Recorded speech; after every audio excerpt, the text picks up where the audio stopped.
Bonjour à tous. Dans cette nouvelle vidéo, nous allons calculer le moment résultant au point O du poids Q et du poids P en fonction de P. Nous allons utiliser le moment algébrique. Il s'agit du moment résultant au point O des forces extérieures.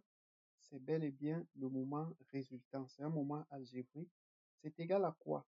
C'est égal au moment au point O de Q, moment algébrique, plus le moment au point O de P. Il s'agit bel et bien du moment algébrique. Alors, nous allons utiliser le bras de levier.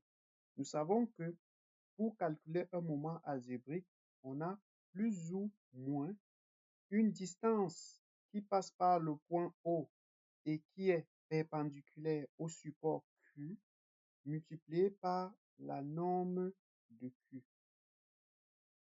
Plus ou moins le moment au point O de P, c'est plus ou moins la distance D qui est perpendiculaire au support de la force ou du poids P, passant par le point d'application du moment O, multiplié par la norme du poids P. Alors, nous savons que ceci est notre sens positif et ceci, c'est notre sens négatif.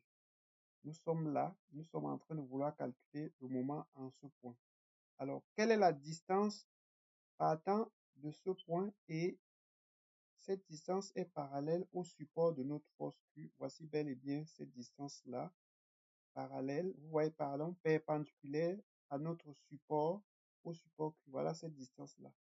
Et la distance perpendiculaire au support P, voilà la distance la perpendiculaire. Donc, on peut appeler cette distance D1 et cette autre D2. Donc, voici cette distance-là qui est perpendiculaire ici. Ici, c'est D2 et ici, c'est D1. Donc, nous tournons dans quel sens lorsqu'on est ici à l'origine? Vous voyez que la force ici nous amène à tourner dans ce sens. Donc, ça descend comme ceci, c'est moins. Moins D1 multiplié par la norme de Q. Tout simplement, on met Q. Alors, c'est plus ou moins D2. Lorsqu'on descend dans ce sens, on voit qu'on tourne dans ce sens. Donc, lorsqu'on fait ça, on tourne comme ceci.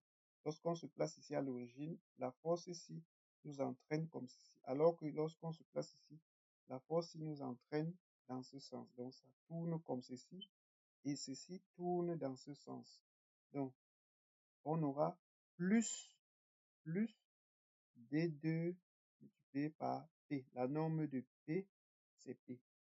Alors, c'est égal à quoi? Lorsqu'on va remplacer par chacun par sa valeur, on a moins D1, c'est cette distance-ci qui est 700 mm multiplié par Q.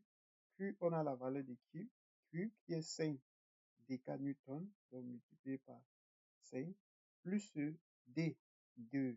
D2, c'est 100 mm. Donc, on a 100 mm multiplié par P.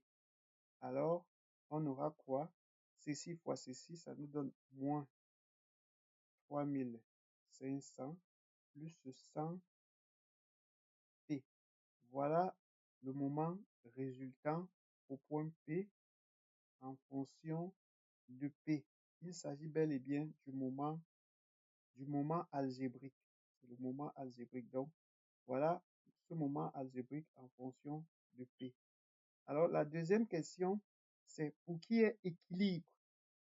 Donc, pour qui est équilibre, quelle est la valeur de P pour qui est équilibre? Pour qui est équilibre, on cherche à savoir quelle est la valeur de P qui fera en sorte qu'on aura un équilibre.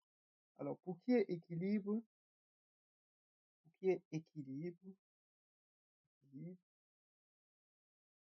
il faut que le moment au point O, c'est-à-dire le moment résultant, il faut que ce moment résultant soit égal à 0. Donc, cela implique donc qu'on aura moins 3500 plus 100 est égal à 0. Ceci implique donc que 100P est égal à 3500. Parce que 3500 va traverser et son signe va changer, ça va devenir le signe positif. Donc, lorsqu'un signe traverse l'égalité, ça change. Donc, on a moins qui traverse, ça devient positif. Alors, ceci implique donc que P est égal à 3500 divisé par 100. C'est égal donc à 35. 35 quoi?